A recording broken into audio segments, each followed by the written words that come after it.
Love lang. Always your number one. SM Radio Station.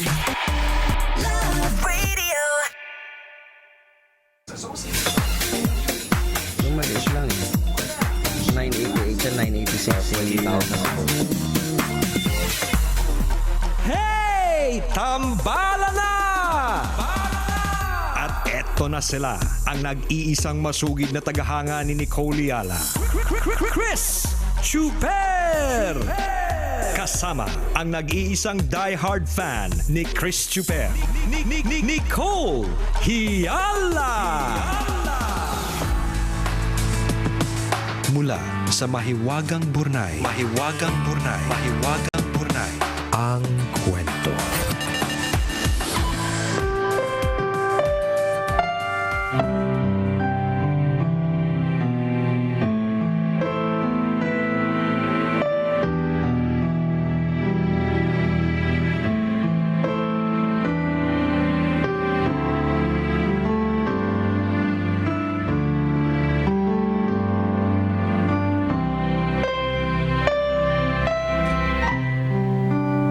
Tawagin niyo ko sa pangalang John.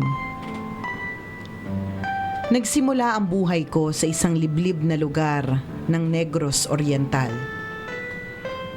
Ang aming lugar ay may 10 kilometro pa mula sa highway na kung tawagin ay nayon ng Basay. Lumaki ako na walang mama at papa. Namatay ang mama ko sa panganganak niya sa akin at iniwan ako ng papa sa aking lolo at lola. Salat kami sa pamumuhay na pagsasaka lang ang kinabubuhay. Matatanda na ang mga lolo at lola ko kaya naranasan talaga namin ang pinakamahirap na buhay. Nang magkasakit si lolo ng tuberculosis, lalo kaming nakaranas ng hirap. Ganito man ang aming kalagayan, nagpursigi pa rin ako sa pag-aaral. Minsan walang kain at walang baon. Ang importante ay makapunta lang ng paaralan. Naranasan ko na kahit kaibigan ko sa school ay naiinis na sa akin kasi lagi lang ako nakatunganga sa kanya, nanghihingi ng sobrang baon niya. Naubos na ng lolo ko ang mga kaibigan niya para manghingi ng sapatos at uniform na hindi na ginagamit. Nanghihingi rin siya ng isda na mauulam namin at pag natagumpay siya, sasabawan niya ang isda para magkasya sa amin. Ang lola ko naman ay pumasok na katulong para matawid lang ang pang-araw-araw na gastos namin. Patuloy akong nakikipaglaban sa buhay. Ipinagpatuloy ko ang pag-aaral hanggang makatapos ng high school. Hindi man ako matalino, hindi ako lumiliban ng klase para hindi mapag-iwanan ng mga leksyon. Pagkatapos ng high school, isang pagsubok na naman ang aking kinaharap. Inisip ko kung paano ba ako makakapagsimula ng kolehiyo. Isang beses pinasama ako ng lolo ko sa isang tumatakbong mayor sa aming lugar para mag-apply akong helper kapalit ng pag-aaral. Sa kasamaang palad, hindi natuloy ang plano. Pinagtrabaho na lang ako bilang gasoline boy sa bayan, pero hindi nagtagal ay umuwi rin ako sa bukid. Hindi ko talaga kaya na hindi mag-aral. Noong mga panahon na yon, nagpaplano na akong pumunta sa Maynila para doon ko na lang hanapin ang kapalaran ko. Parang gusto ko na lang gayahin ang ginagawa ng mga taga sa amin na pumupunta sa Maynila para makipagsapalaran. Hindi naman tumigil ang lolo ko sa kakahanap ng paraan. Hanggang sa isang kamag-anak namin ang tumulong sa kanya para maipasok ako bilang working student. Sa awa ng Diyos ay natanggap bilang working student at doon na nagsimula ang journey ko sa kolehiyo. Nagtrabaho ako sa isang kantin kapalit ng libreng pagkain, bahay at gastos sa pag-aaral. At matapos ang ilang taong pagtitiis, natapos ko ang kursong management sa kolehiyo. Ngayon, isa na akong branch manager ng isang multi-million company dito sa Pilipinas. May asawa na rin ako at 2 anak at nakapagpundar na kami ng kaunting negosyo, bahay at sariling sasakyan. Nabago na talaga ang dating sobrang salat na pamumuhay ko sa bukid. Napatunayan ko na hindi sagabal ang kahirapan sa iyong mga pangarap. Advantage pa nga ito para magpursigi ka sa buhay. Kapag ang sipag ay sinamahan ng dasal at pagtitiwala sa sarili, makakamtan mo rin ang gusto mong maabot sa buhay. Salamat sa lolo at lola ko at sa mga tumulong sa amin para makapag-aral ako. Dahil sa inyo, lumawak ang mundo ko na sadyang mas malawak pa sa 4 na sulok ng aming kabukiran. Ako po si John, isang tambalanista, at ito ang aking kwento.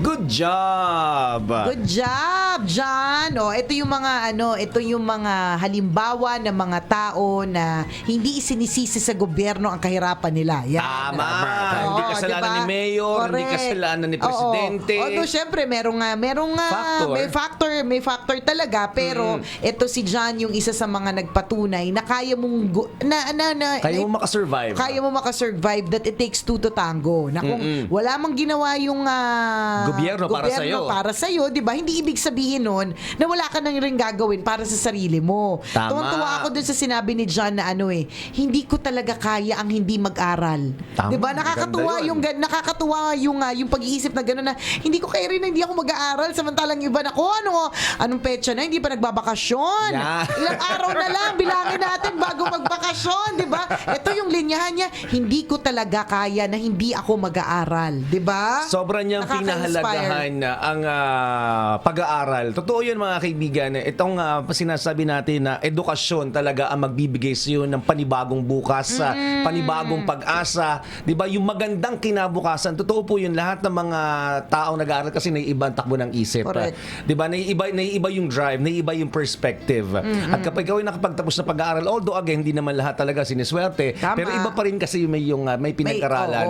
Kasi kapag may alam ka, hindi ka basta-basta maluloko. Naiba yung ugali. Correct. Oo, nade-develop tama. ang values. Totoo, nade-develop yung ugali mo, natututo ka makipagkapwa-tao, di ba? Totoo. Kapag ka nag-aaral ka, yun yung mga itinuturo bukod sa, of course, academically, binibigyan ka ng dagdag kaalaman, di ba? Yun din talaga yung marunong kang makitungo sa kapwa. Tama. Marunong, natututunan mo maging mabait, makisama, magpahalaga yung mga sa ganon. sarili at sa ibang tao. Truth. 'Di ba? At isa itong kwento nito mula kay John na talagang sasabihin natin na sana makamulat sa mga taong nag-aaral ngayon. Na ikaw na binibigyan ng baon ngayon ng nanay mo, papasok sa school, 'di ba? Napakadali ng buhay mo kung tutusin. Lalakarin mo na lang, papasok ka na lang sa school, sasakay ka ng kotse, magta-tricycle ka. Ito si John, 10 Diba? kilometers ang binabiyahe, ang nilalakad. At hindi lang yun, kailangan pang magtrabaho sa kantin para may makain, para may pangtustos, di ba? Yun yung lagi ko sinasabi, ikaw,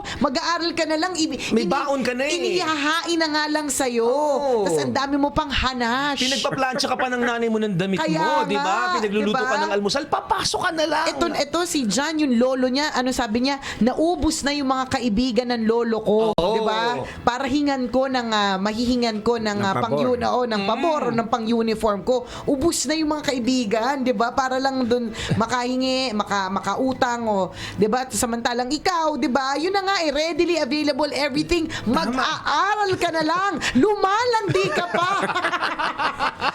Kainis. Ang dami pang excuses. Correct. Ang maganda lang sa perspektibo ni John is ginawa niyang strength yung pagiging mahirap True. niya. Naging motivasyon yun Totoo. para mag-strive Totoo hard. yan. Yun yung sabi niya Sabi niya na hindi hadlang ang kahirapan. In fact, advantage Yan, ito. naging Di ba? advantage. Correct. Sabi niya, advantage ito. Kasi syempre, di ba, there's no other way but to go up. Di ba? Pataas talaga Di ba? So, yun yung ginawa niya. Tama. Kaya Tas saludo kami sa'yo. branch manager na ng isang multi-million company dito sa Pilipinas. May sarili- John! Buchanan! Buchanan! Anong meron dyan? Alagay kikwento-kwentohan mo lang kami ng ganyan. Diba? Hanggang Kaya naman, hanggang kwento na Cadbury lang ba? pwede na. Buchanan, Jen. Anong size? Ako size 9 or 10 pwede. Alam mo, nakakatuwa ka, John. Sana lahat ng mga nag-aaral ay ganyan mag-isip at sana lahat din ng maraming mga mahihirap ganyan din na mag-isip yung parehas ng katulad nung sa'yo. Saka ang maganda sa kwento ni Jan, hindi niya man lang hinanapan na ang gobyerno. Oo, walang paaral paninisi. sa mga mahirap. Correct, Walang pagkain. Pero sa kanya talagang nagsumikap siya para sa sarili. Kumbaga, sabi niya, wala na tayong magagawa. Yan na yun eh. Diba? Sabi nga, if you cannot change the situation, change the way you think. Wala ka na magagawa. Ito na yun. Ito na yung pamahalaan. Ito na yung kahirapan. Diba? So, kailangan ako na yung gagawa ng paraan. At saludo kami sa perspective mo na yon. Hindi ka tipo ng tao ng reklamador. 'Di ba? Mapag-ano ka mapursigidong tao at hindi mo sinisisi sa ibang tao ang kalagayan mo kung bakit ka naging mahirap pa, 'di ba? So, idol ka namin, John. Salamat. Malupit Oo, ka. Pet Malu. Napakalupit ng pinagdaanan mo pero napakalupit rin ng kinalalagyan mo ngayon. Kalain mo, no? May sarili ng bahay. May sarili may sasakyan. pakotse na. O, di ba? Bongga ka. Medyo ironic lang no kasi ang mindset natin yung mga nagsasaka kasi 'di ba yun yung pinanggalingan niya mga nagbubukid. Actually sila yung mayayaman eh. Pero hindi lang talaga na-convert sa cash kaya ang thinking natin mahirap sila. Pero kung i-compare natin sa mga nagtatrabaho dito sa Manila na walang property, kinsenas lang ang sinesweldo, mas malaki po yung net worth ng Kasi mga may, nagsasaka. may lupa sila, di ba? Oo, may lupa sila, may property sila. Yun nga lang talaga, hindi converted sa hindi na ako convert sa pera eh. Hindi, what do you mean by that? Ironic kasi yun yung dapat na sila yung mas mayaman yung mga nasa bukirin ng mga nagsasaka. Pero ang thinking natin mahirap sila. Yun ang kasi napagsalat ka sa kaalaman, hindi mo alam gamitin yung resources mo. Tama. Dapat sila talaga yung mayaman. Kaya pag sinabi mo magsasaka, huwag mo sabihin na mahirap ka. na magsasaka lang ako, nasa Oo. bukid lang ako, Oo. 'di ba? Hello, may bukid ka. Saka may sarili kayong May lupa. sarili ka lang Unlike lupa. dito, ang mga ganda Dito, nga cellphone, wala namang wala bahay, naman. rumirenta. Totoo yan. Mamahalin yung cellphone, latest. Mayaman diba? ka. Pero ang lupa ay ang nasa kuko lang. Lupa lang sa kuko meron, di ba? Magmamakaawa pa sa Oo. landlord pag pinapaalis na. Correct. Tsaka wala Diba? talaga, wala ka sarili Totoo yan. lupa eh. Di ba? Pero pag nagsasaka ka, pag meron kayong bukid, di ba? Tama, mayaman ka. Yun ang katotohanan dyan. Kaya yun din yung dapat pangalagaan yung agriculture natin. Kasi, Sector, yes. Na sector. Kasi talagang... Actually, sila po yung nagpapakain sa atin. oh my Diba? God, kung wala sila, wala akong extra rice. I'm gonna die. At kung wala akong extra rice, wala akong pampagbigay ng walang walang gatas na lalabas sa akin at walang makakain yung anak ko. 'Di ba? So sila Tama. talaga yung bumubuhay sa atin, kaya mabuhay yung mga nagsasaka. Huwag niyo Correct. iisipin na, nandito lang ako sa bukid. Naku, kayo po ang dahilan. Oh Kung my bakit God. kami nakakakain Oo, lahat. oo. Bakit may gulay sa palengke? Totoo yan. Sino pag nawala kayo mga nasa bukirin ngayon na nagtatanim ng palay at gulay, Correct. Kung mga crops. lahat umarte na. Lahat Lahat umarte na ayaw nang madumihan yung gusto na kuko. cellphone ang hawak, Oo. no? Ganyan. Lahat umarte na. Gusto Diyos di ko. aircon na. Correct. Lahat tayo magugutom. Saka Totoo iiksi ang yan. buhay ng tao pag ganun. Totoo. Kasi Correct lahat ka. mga preservatives na, mga dilata Yan, na. correct. Yung O, lifespan diba? ng tao iiksi. Iiksi na. Kaya dapat pagyamanin talaga yung mga nasa bukirin. Kaya Yung mga- dapat sa mga nanalo, ha? Yan! Kayo ha, yung Bigyan mga ng magsasaka pansin. natin. Oo, bigyan ng pansin yung mga magsasaka natin. Huwag po natin sirain yung mga bukid tapos papatayin ng kondo tapos hindi naman afford. Papatayo ka ng kondo sa probinsya. Sino makaka-afford ng kondo dyan? Ilang milyon uli? Ilang milyon yan, di ba? Mahal-mahal. Dito nga sa Maynila, hindi nga ma-afford yung mga kondo eh. Di ba? Di ba sa ibang bansa ang mindset nila pag farmer ka, mayaman ka eh. Totoo. Dito pag sinabi magsasaka, ang thinking natin Madumi kasi. mahirap. alam mo naman tayo, dapat tanggalin yun ang eh. arte-arte kasi natin, Oo. parang feeling natin yung definition ng mga mayayaman ay yung mga nasa aircon, Oo, ganyan. yan. Pero sa totoo lang ha, yung kami pong mga nasa aircon, ang dami po naming utang. 'Di ba? Yung mga naiingitan ng mga iba. Yung nga, yung mga nasa bukid, yung nga si John, naiingit siguro sa mga, mga naka-aircon silang ganda ng trabaho nila, di ba? Ang dami pong utang ng mga yan. Tsaka wala silang mga lupa. Oo, kaya- Meron. Diba yung mga taga Maynila na iba, pag sinama mo sa sa bukid ang arte-arte, di ba? Oo. Shucks, ang puti. Oo, oh my God! Diyan ako lalaka.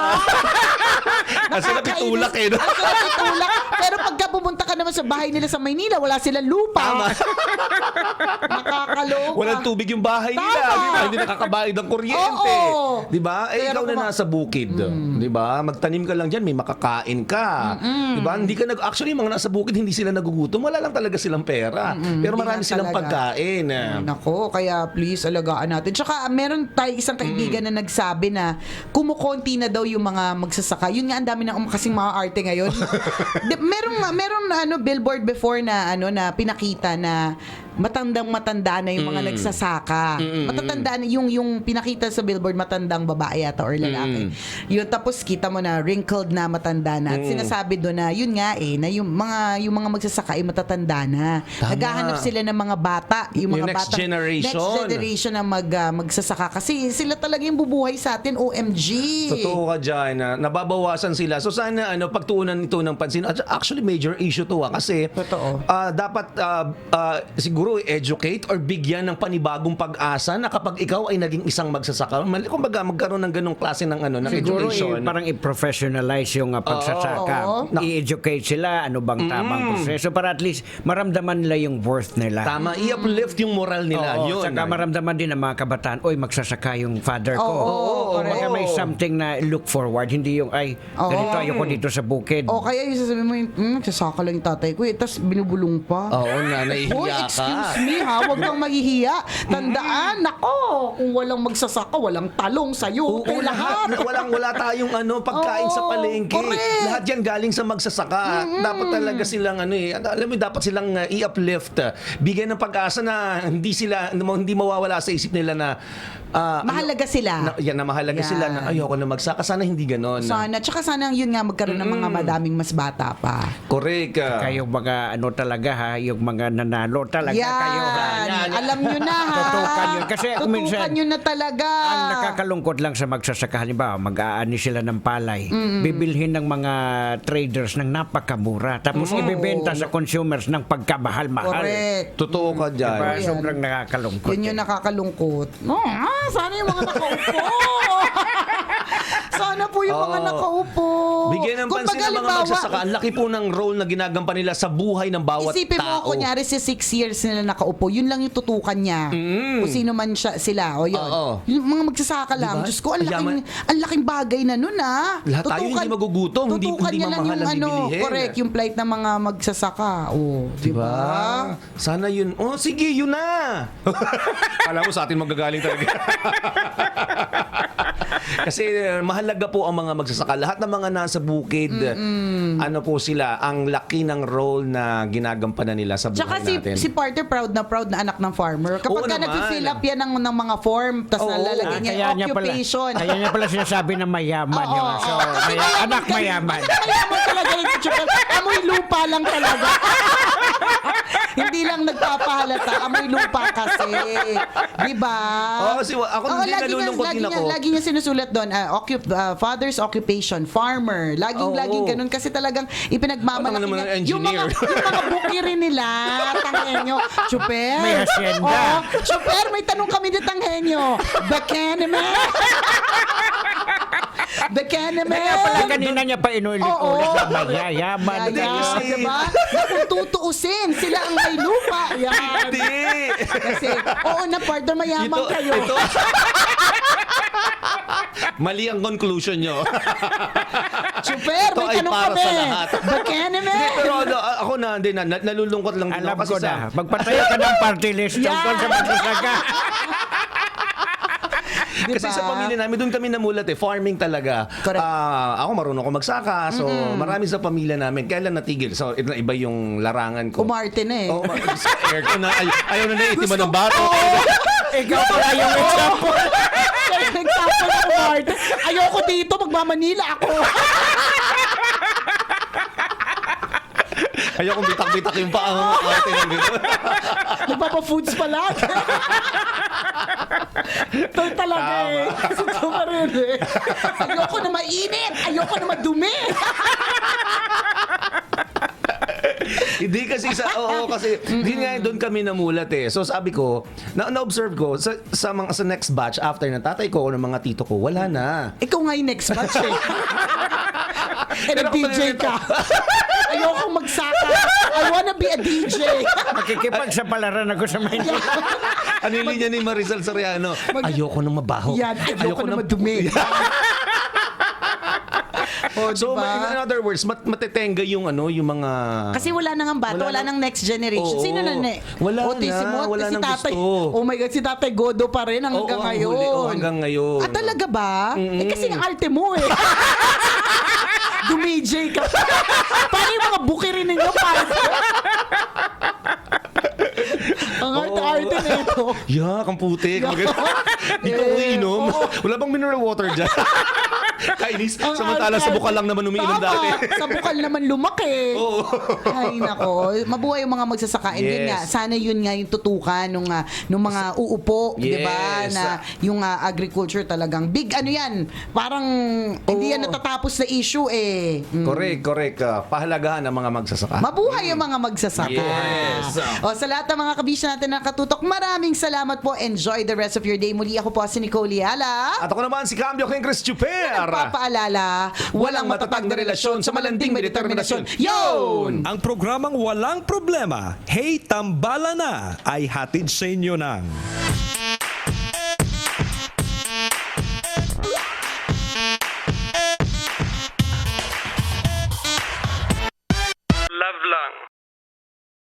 Always your number one. SM Radio Station.